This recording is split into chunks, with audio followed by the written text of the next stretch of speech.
Hello, I've been off YouTube for a long time, but now I'm back in an interview with Captain Bob, so stay tuned. Captain Bob, he's my best friend and he should be yours too. So, thank you so much for coming, Sander.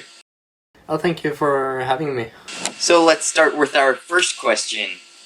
How did you get started in flight simulation? Oh, it was really just, a way to fly, because I was 7 years when I started, I really hadn't got any other option to be able to fly and discover to fly. So flight simulation was really just the only way I was able to discover this. That's awesome. How did you get into simulator building?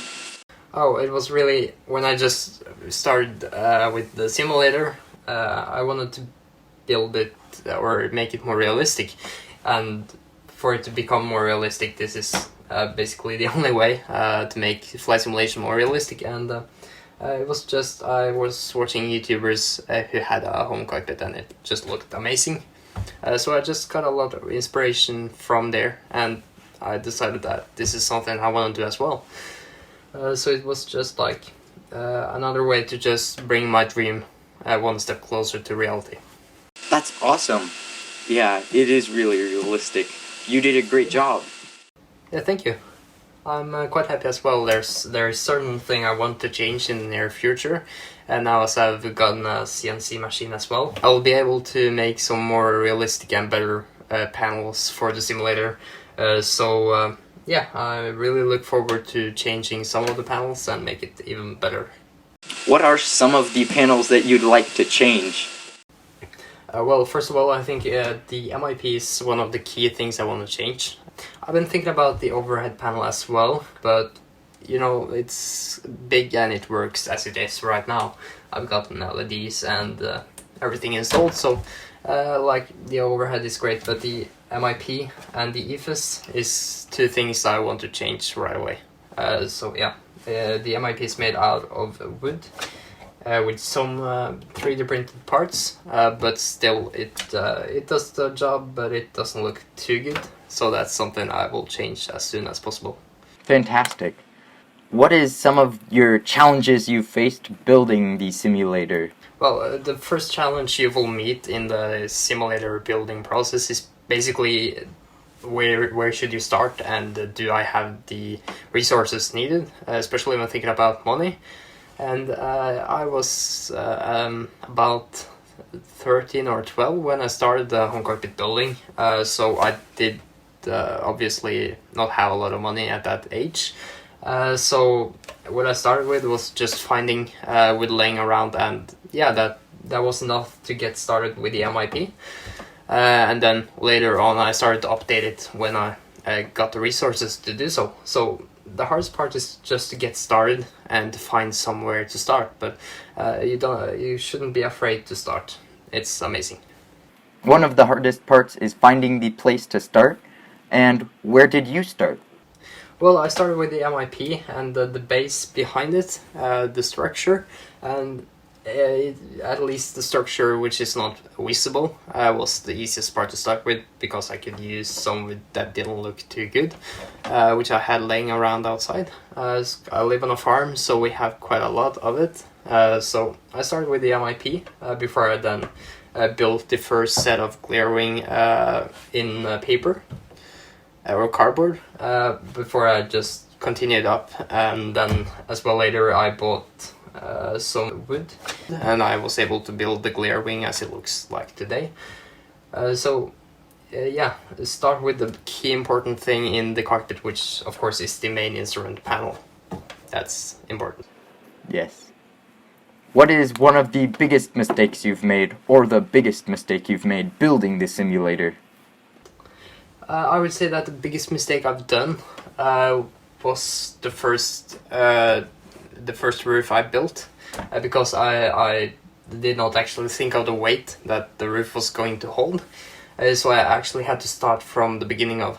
But yeah, so that's the biggest mistake I've done, and it took me a lot of time to actually redo it and take down the old one, but it looks a lot better today than what it did. So you have to be careful and plan things really carefully before you start, because if not, you will meet these challenges during the build process. So here's one of the questions that I guess is asked a lot with sim builders, and it is, do you prefer building or flying? That's a hard question, because of course you have to build to fly, but at the same time, when you get your first flight in your simulator, it's amazing. You just get to experience what you have spent so many hours doing. So flying is definitely the funniest part, but like building is also a fun part of it, and just see how this cockpit develops into something looking pretty good. So that's also one of the reasons I'm starting X-Gen flight simulations. I want to make panels because it's funny seeing how close to realistic it looks. But as well, I want to help people get started. It's expensive and it's hard. Yes. Okay, and that, I guess, leads to our next questions, which are, what inspired you to make X-Gen simulation?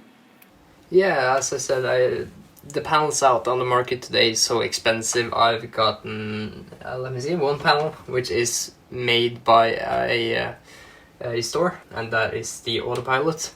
And the throttle quadrant and the yoke. Anything else I've made myself. So everything is so expensive today, and there's just bigger stores and fabrics making flight simulator panels. So they take a lot of profit for their panels. So I've now seen that I can produce the panels they can do for a lot less, and then also take a little bit profits myself. My goal with X-Gen flight simulations is not to get a lot of money, but actually to help people get started. And it's like I've always said, if you need help getting started, just send me a PM at Instagram and I'll help you getting started. But it's expensive, and a lot of people doesn't have the money needed, so therefore I'm stepping in to the game and trying to change that. Yes. That is awesome. Yeah, thank you. Yeah, it's a super great purpose, and I'm excited to see where the company goes. Yeah, thank you. Me too. I have one of the panels here. Let me bring it closer. This is a part of the AFDS 737 MAX.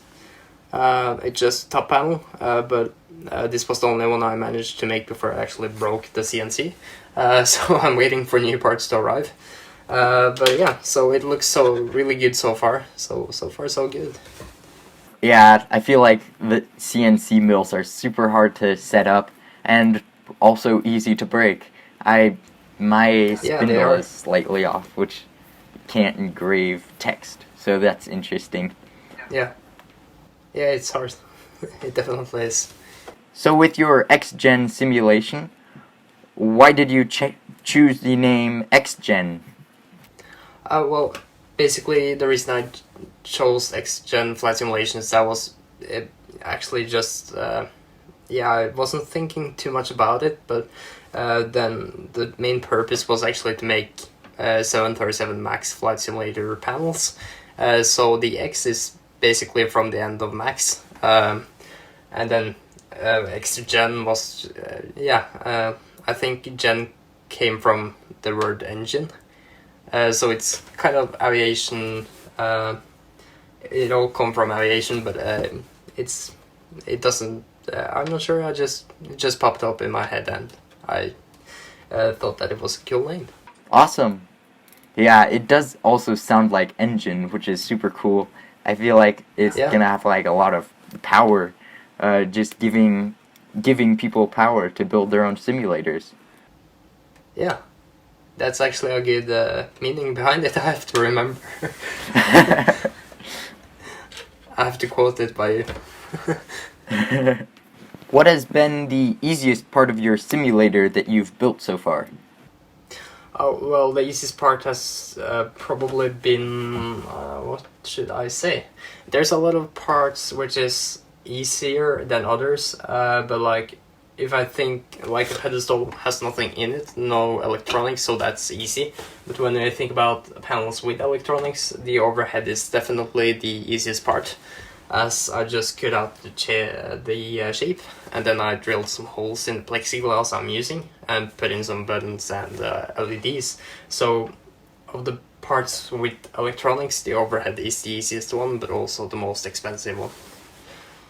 So, one of the things that really makes your simulator look good, there are so many to choose from, but I would say one of the top ones is the eyebrow windows. So, how did you go about making those? Oh well, yeah, I just did make them this summer, and earlier I just had this part here, the same part actually, just colored gray, and it wasn't actually hollow. So I decided that if I was going to do this, I just had to do it. So I took the frame I had, and then I cut a hole inside with a 3.5 3 millimeter edge, and then I just built this box on behind. So it looks really good, and I also made space for the chart lights. So it just made the simulator a lot more realistic. Yes, I would agree. Yeah, thank you. What's your favorite flight simulator route? In flight simulation, flying to Kaitak is really funny with a low approach and the turn straight over the houses, as well as Innsbruck is a really fun approach, flying in between the mountains, and there's a lot of beautiful approaches. Also, one thing about the Oslo airport one, you have this city view before you come in over the airport, so I like a lot of approaches, and but yeah, Innsbruck and Kaitak is the funniest ones. Nice. I'll have to do those. I don't do a lot of flying because I do probably too much building. Yeah. But yeah, you can only do one or the other. Yeah, you can't do but both I think the YouTube simultaneously. community do definitely thank you for that. Oh, thanks.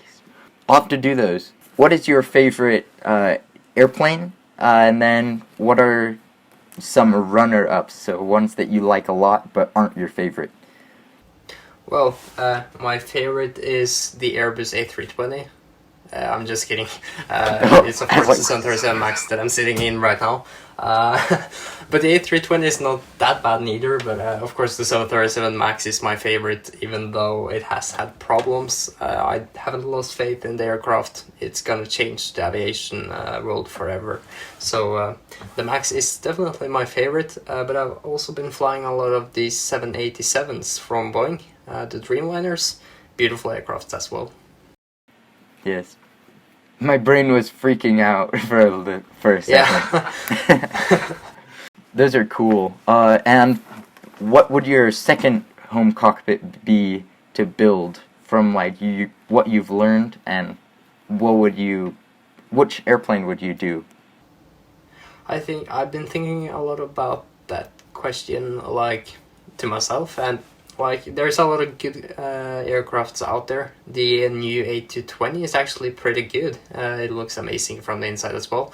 But if I would have to choose, that would definitely be the Dreamliner. It's so smooth, and the CDU and everything just looks so smooth and so great. So the Dreamliner it would be. Yes. That would be a super cool cockpit to build. It would be. And nobody's doing it neither. Yeah, I don't think so. There are a lot of 737 cockpits, less 747, and then there's like the 757, 767, and 777 that not a lot of people are doing. But I don't think I've ever seen a 787 cockpit. No, me neither. I've been looking for it, but there's no one out there yet. I know that Flight Deck Solutions, the company, has made one, but that is for airliner companies. So, like home cockpits, there is no one. Yeah, we could be the first. Maybe it's cost a lot of money if I'm gonna do it from the beginning of, but actually one of the plans with X-Gen Flight Simulations is first of all to make the 737 MAX panels, but I've been also thinking about doing the A220, the F-35 Lightning II, and as well the 787. Yes, that is super cool. Yeah, I hope so. It'll be awesome to see how many varieties of airplane you get. Yeah, and like that's one of my goals as well. To because the bigger factories just keep with the older versions where they have all of the dimensions. But I want to go in with the newer ones and just try to find as many dimensions I can and try to use pictures as references to make these newer planes which people actually want. That's a super good point. I feel like a lot of companies just do what they're used to and don't Yeah. think about new aircraft because they're just so hard to do. Yeah, they are. There's a lot of new design features, and you basically just have to be really focused and look at every small detail. Yes. I'll have to take a tape measure if I ever go fly somewhere and just like sneak a dimension. Yeah. I don't think the pilots would mind, actually. I think they want to help, so... Yeah. What was your path going forward for everything you know right now? Like, where did you learn it, and do you have any advice for other people to learn? So, so I learned it basically through YouTube. That's where I learned my basic knowledge when in flying. So, YouTube has a lot of great creators, and just look through videos, look at videos of real airliner pilots flying. And that will give you a lot of knowledge, but I started learning a lot more when I actually was invited to the cockpits in the real 737s. When I got the chance to do that, I've done that 3 times, and you learn a lot by just talking to the pilots, studying what they do, get books about aviation. It all helps. Yes. But a good start is definitely YouTube. YouTube just teaches so much because there's so much information as so many people use it. It's crazy. Yeah, there's a lot of people with a lot of knowledge, so YouTube is definitely a good platform to start. What is a super cool skill you've learned to build your simulator? The skill to plan and make sure that you know everything before you start. That's something I've learned because earlier I didn't mind planning, so I just started building, or whatever I did, I just started. But like when I have built these final parts, I've spent 4 hours planning and maybe 30 minutes building. So the skill of planning and being prepared is definitely something I've learned. Yeah. Sometimes I'll find myself being like in school or something, and then we're not doing anything, and I'll just pull out my paper and like start sketching out stuff and seeing like how it'll all go together. So I think planning is very important for sim building.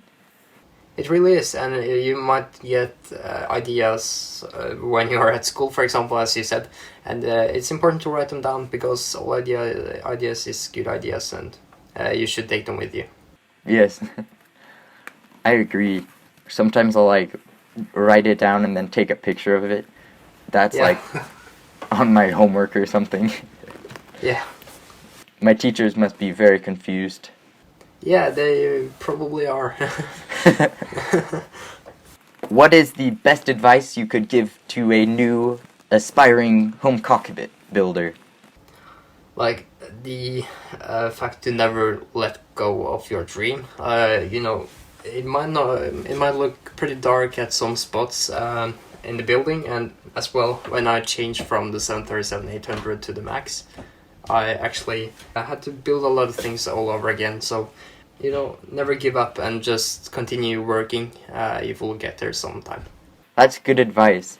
Just don't stop and keep going. Yeah. And if you have the dream, you will be able to do it. That's for sure. If you had unlimited resources for both your simulator and your company, what would both of those look like? So first of all, the simulator would look quite different. It would be full motion. First of all, that's something I've been dreaming of for a long time. But as well, I would use my company to make my simulator better.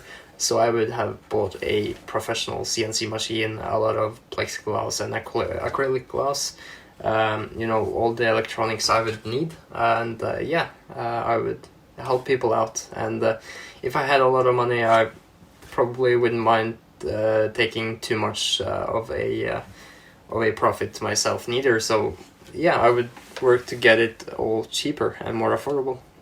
Yes, that is awesome. I guess if you did have unlimited resources, you could just give them away for free, but I guess that's cheating. Yeah. I could probably do it. You did great with your motivation for a home cockpit builder, but what are some things that you would add to a just general pilot? Under learning or in Yeah, school? under Yeah. learning or hard work. Yeah, so like if you really have aviation in your heart, which you do if you love it, you don't give up. And yeah, it's all about working hard, focus on becoming a great pilot and not all the bad things. Maybe have some simulator training and it doesn't go well. Don't focus on that. You get another chance and just look ahead in the future. That's where your potential is. Well, thank you. What are your next steps with the simulator? So my next step is basically to remove this MIP and change it with a new one when I get the CNC up running. But as well also install the auto brake panel, which is at the CDU bay, and as well try to fix the throttle quadrant and the pedestal. Because I haven't got any electronics in the pedestal and the throttle quadrant doesn't look too good. So with the CNC I'm gonna improve this. Yes. Well, I'm excited to see how it goes in the future. Yeah, thank you. Me too. What is one of the things you would like to change in the simulator world? I want it to be more focused on the learning, because in the simulator world, especially on YouTube, you have a lot of these new pilots, which is probably not older than 13 years, and people are pretty much hating on their videos and writing like that wasn't a smooth landing and you shouldn't be flying and stuff. It's like, why do it? That's my question. So people have to start somewhere, and you're not good from the beginning. So I guess all flight simulators out there has started with hard landings and maybe not the center line. So it should be more focused on like helping people to improve, and that's what I would change. Yes, I think just constructive feedback would be something that I would like to change.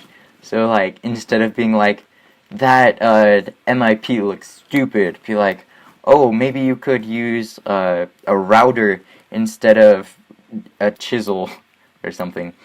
Yeah, so it should be more positivity in the comments of aviation videos, and especially with creators which hasn't got too much subscribers yet. Yeah, so it just kind of help each other to get to their goal, becoming a pilot. Mm-hmm.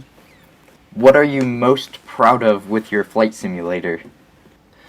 So the part I'm the most proud of, even though I want to change it, it's still the MIP, because when I was going to build it, I had to find at least like 50 images that I could use for reference. And then I found, for example, the length of the MIP from the 737-800, which is the same. And then I used that reference in the images to kind of get the other the dimensions, basically. And then I used the scale and everything to find the real dimension. So the reason I had to use that many images was basically to get the average between all of them to get the most exact. Yes. And you did a great job. It's really convincing. Thank you. There's certainly no dimensions out there for the 737 MAX cockpit, so we have to start from using pictures, and that's where I started, and therefore I also want to sell the X-Gen flight simulation panels, because then people don't have to go through this process, but they can buy it from me. Yes. Are there any questions you have for me, or even questions you'd like to answer for yourself? Yeah, I have a question for you, and that is how you got into aviation. So for me, with aviation, I started liking aviation, I think, around 11 or 10.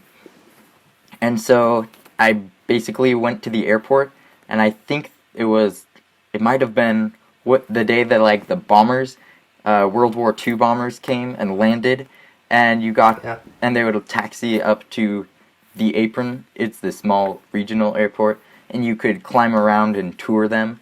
And that was like, I think that was one of the first events.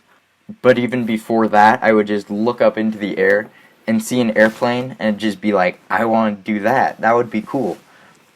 So yeah, and then I found the guy that did his own home cockpit, and I was like, I need that.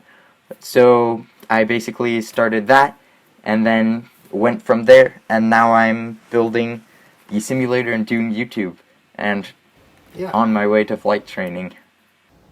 Yeah, that's great, and you're helping a lot of people, like starting as well with electronics and stuff. I've used your videos for learning mobile flights, and they are really helpful. So I think the whole YouTube community doing aviation will thank you for what you're doing. Oh, thank you. Thank you again for all of your time. No problem. It was an honor. Especially the hour that we just wasted when the audio didn't record. No, it was fun. Yes. But I think this one even went better, so we're good. Yeah, I agree on that. There.